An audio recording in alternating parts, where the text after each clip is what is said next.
ಕರ್ತನಿಗೆ ಸುಬಿಗಳು, ನಿಮ್ಮೆಲ್ಲರಿಗೆ ಸುಬಿಗಳು. ಚೆನ್ನಾಗಿದ್ದೀರಪ್ಪ? ಜೋಬ್ 22:22 ಆತನ ಬಾಯಿಂದಲೇ ಬೋಧನೆಯನ್ನು ಸ್ವೀಕರಿಸು, ಆತನ ಮಾತುಗಳನ್ನು ಹೃದಯದಲ್ಲಿ ಇಟ್ಟುಕೋ.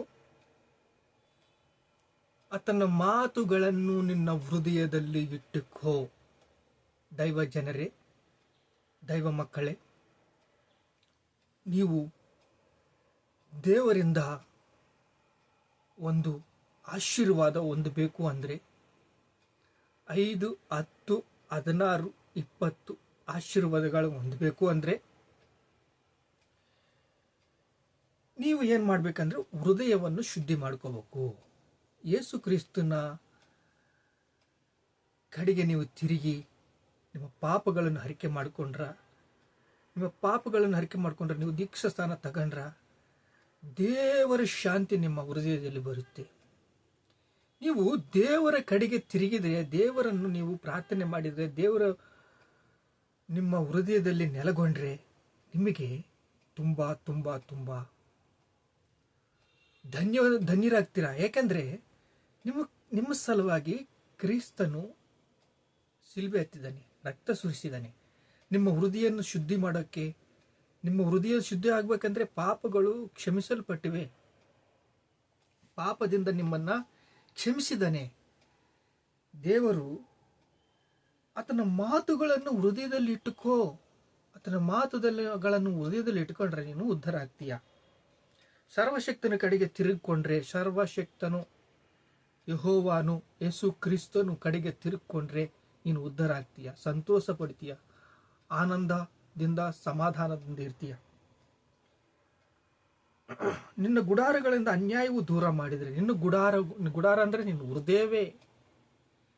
ನಿನ್ನ ಹೃದಯದಿಂದ ನಿನ್ನ ಗುಡಾರಗಳಿಂದ ಅನ್ಯಾಯವನ್ನು ದೂರ ಮಾಡಿದರೆ, ನಿನ್ನ ಚಿನ್ನವನ್ನು ಧೂಳಿನಲ್ಲಿ ಹಾಕಿದರೆ, ನಿನ್ನ ಚಿನ್ನವನ್ನು ಅಂದ್ರೆ ನಿನಗೆ ಹೆಮ್ಮೆ ಬರಬಾರ್ದು, ಗರ್ವ ಬರಬಾರ್ದು, ಕೋಪ ಬರಬಾರ್ದು. ಇದೆಲ್ಲ ವಿನಯ ಭಾವಕ್ಕೆ, ಸಾತ್ವಿಕತೆಗೆ ಸೇರಿದ ಒಂದು ಗುಂಪು. ಓಪಿರ್ ದೇಶದ ಅಪರಂಜಿಯೊಳಗೆ ಬಂಡೆಗಳಿಂದ ಎಸೆದು ಬಿಡು. ಬಂಗಾರವಿದ್ರು ದುಡ್ಡಿದ್ರು ಸಮಾಧಾನವಿರಲ್ಲ. ನಿಮ್ಮ ಹೃದಯ ಚೆನ್ನಾಗಿದ್ರೆ, ಯೇಸು ಕ್ರಿಸ್ತನು ನಿಮ್ಮ ಹೃದಯದಲ್ಲಿ ನೆಳ್ಕೊಂಡ್ರೆ, ಯೇಸು ಕ್ರಿಸ್ತನು ನಿಮ್ಮ ಹೃದಯದಲ್ಲಿ ಬಲಗೊಂಡ್ರೆ, ಯೇಸು ಕ್ರಿಸ್ತನು ನಿಮ್ಮ ಹೃದಯದಲ್ಲಿ ಬಂದ್ರೆ ನಿಮಗೆ ಶಾಂತಿ ಬರುತ್ತೆ, ಸಮಾಧಾನ ಬರುತ್ತೆ, ಕೃಪೆ ಕೊಡ್ತಾನೆ. ನಿನ್ನ ಗುಡಾರದಲ್ಲಿ ಅನ್ಯಾಯವು ದೂರ ಮಾಡಿದರೆ ನಿನಗೆ ಶಾಂತಿ ಸಿಗುತ್ತೆ, ಆನಂದ ಸಿಗುತ್ತೆ, ಸಂತೋಷ ಸಿಗುತ್ತೆ. ಆಗ ನೀನು ಸರ್ವಶಕ್ತಿನಲ್ಲಿ ಆನಂದ ಪಟ್ಟು ದೇವರ ಕಡೆಗೆ ಮುಖವನ್ನು ಎತ್ತಿಕೊಳ್ಳುವಿ. ಸರ್ವಶಕ್ತಿನ ಕಡೆಗೆ ಆನಂದ ಪಟ್ಟು ದೇವರ ಕಡೆಗೆ ಮುಖವನ್ನು ಎತ್ತುಕೊಳ್ಳುವಿ. ನೀನು ಪ್ರಾರ್ಥಿಸುವಿ, ಆತನು ಲಾಲಿಸುವನು. ನೋಡ್ರಿ, ಪ್ರಾರ್ಥನೆಗೆ ನನಗೆ ಪ್ರಾರ್ಥನೆ ಕೇಳಲ್ಲ ಅಂತ ಅಂದ್ರೆ, ಆಶೀರ್ವಾದ ಬರಲ್ಲ ಅಂತ ಅಂದ್ರೆ ಯಾಕೆ ಬರುತ್ತವೆ? ನಾವು ನಮ್ಮ ಹೃದಯದಲ್ಲಿ ಕೆಟ್ಟ ಚಾಳಿಗಳು, ಕೆಟ್ಟ ಹೃದಯವು, ಕೆಟ್ಟದ್ದನ್ನು ತೆಗೆದು ಹಾಕಿದರೆ, ನಿಮ್ಮ ಹೃದಯದಲ್ಲಿ ಕೆಟ್ಟದ್ದನ್ನು ತೆರವಿ ಸರ್ವಶಕ್ತನು ನಿನಗೆ ಚಿನ್ನವಾಗಿಯೂ ಬೆಳ್ಳಿಯಾಗಿಯೂ ಇರುವನು. ಚಿನ್ನ ಅಂದ್ರೆ ನೋಡ್ರಿ, ಬೆಳ್ಳಿ ಅಂದ್ರೆ ನೋಡ್ರಿ, ಬಂಗಾರ ಒಂದೇ ನೋಡ್ರಿ, ಇವು ಒಳ್ಳೆ ಖರೀದಿಗೆ ಒಂದು ಸ್ಥಾಯಿಯಲ್ಲಿ ಇರ್ತವೆ ಇವು. ಇದಕ್ಕಿಂತ ನಿಮ್ಮ ಹೃದಯದಲ್ಲಿ ಶಾಂತಿ ಇದ್ರೆ, ನಿಮ್ಮ ಹೃದಯದಲ್ಲಿ ಸಂತೋಷವಿದ್ರೆ, ನಿಮ್ಮ ಹೃದಯವು ತುಂಬಿದ ಹಾಗೆ ನಿನ್ನ ಬಾಯಿ ಮಾತಾಡುತ್ತೆ. ನಿನ್ನ ಬಾಯಲ್ಲಿ ಬರುವ ಮಾತುಗಳು ಒಳ್ಳೆಯದಾಗಿದ್ರೆ, ಮೀಟಿಂಗ್ನಲ್ಲಿ ಮಾತಾಡುವಾಗ ನೀನು ಸಿಕ್ಕಾಕೊಳ್ಳಬೀಳಲ್ಲ. ಸಂತೋಷವಿರುತ್ತೆ, ಸಮಾಧಾನವಿರುತ್ತೆ, ಆನಂದವಿರುತ್ತೆ. ಬೆಳ್ಳಿಗಿಂತಲೂ, ಬಂಗಾರಕ್ಕಿಂತಲೂ, ಚಿನ್ನಕ್ಕಿಂತಲೂ ನನ್ನ ಮಾತು ಮುತ್ತಿನಂತದ್ದಂತೆ. ನೀನು ಆಗ ಸರ್ವಶಕ್ತಿನಲ್ಲಿ ಆನಂದ ಪಟ್ರ, ನೀನು ಸರ್ವಶಕ್ತಿನನ್ನು ಧ್ಯಾನ ಮಾಡಿದರೆ, ನೀನು ಸರ್ವಶಕ್ತಿನನ್ನು ಸ್ತುತಿಸಿದರೆ, ನೀನು ಸರ್ವಶಕ್ತಿನನ್ನು ಆರಾಧಿಸಿದರೆ, ದೇವರ ಕಡೆಗೆ ನಿನ್ನ ಮುಖವನ್ನು ಎತ್ತುಕೊಂಡ್ರೆ ನಿನ್ನ ಪ್ರಾರ್ಥನೆ ಆತನು ಲಾಲಿಸುವನು. ಆತನಿಗೆ ಅರಿಕೆಗಳನ್ನು ಒಪ್ಪಿಸು. ನೀನು ಉದ್ಧಾರ ಆಗ್ತೀಯ, ಸಂತೋಷದಿಂದ ಇರ್ತೀಯ, ಸಮಾಧಾನದಿಂದ ಇರ್ತೀಯ, ಕೃಪೆ ಕೊಡ್ತಾನೆ. ದೇವರು ನಮ್ಮನ್ನು ಪ್ರೀತಿಸ್ತಾ ಇದ್ದಾನ್ರಿ, ನಮಗಾಗಿ ಪ್ರಾಣವನ್ನೇ ಕೊಟ್ಟಿದ್ದಾನ್ರಿ.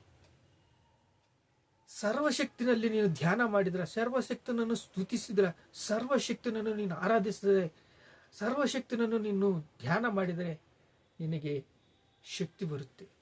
ನಿನ್ನ ಹೃದಯವು ಶುಭ್ರವಾಗುತ್ತೆ, ನೀನು ಶುದ್ಧಿ ಆಗ್ತೀಯ, ಬಲಗೊಳ್ತೀಯ. ಪವಿತ್ರಾತ್ಮನು ನಿನ್ನ ಹೃದಯದಲ್ಲಿ ಇದ್ದಾನೆ. ಪ್ರಾರ್ಥನೆ ಮಾಡಿಕೊಳ್ಳ. ತಂದೆ, ನಿಮಗೆ ಸ್ತೋತ್ರ ಸ್ತೋತ್ರ ಸ್ತೋತ್ರ. ನೀತಿವಂತರೆಂದು ನಮ್ಮನ್ನು ನೋಡಿ ಹಿಗ್ಗುವರು ಅಂತಂದು ಹೇಳ್ತಾ ಇದೆಯಪ್ಪ. ಅಪ್ಪ, ನೀತಿವಂತರು ನಮ್ಮನ್ನು ನೋಡಿ ಹಿಗ್ಗುವರು. ಹೌದಪ್ಪ, ನೀತಿವಂತರೆಲ್ಲ ಒಟ್ಟಾಗಿ ಸೇರಿ ಪರಲೋಕದಲ್ಲಿ ಆನಂದದಿಂದ, ಸಂತೋಷದಿಂದ, ಸಮಾಧಾನದಿಂದ ಆರಾಧಿಸ್ತೀವಿ ಸರ್ವಶಕ್ತನನ್ನು. ಆದರೆ ಭೂಮಿ ಮೇಲೆ ನಿನ್ನ ಹೃದಯವು ತೋರಿಸ್ಬೇಕಪ್ಪ. ನಿನ್ನ ಒಳ್ಳೆತನವನ್ನು ನಾವು ಕನ್ಪರಿಸ್ಬೇಕಪ್ಪ.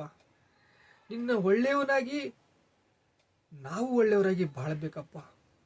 ನನ್ನ ಮಕ್ಕಳು ನೋಡು ಅಂತ ಹೆಮ್ಮೆಗೊಳ್ತೀಯ ತಂದೆ.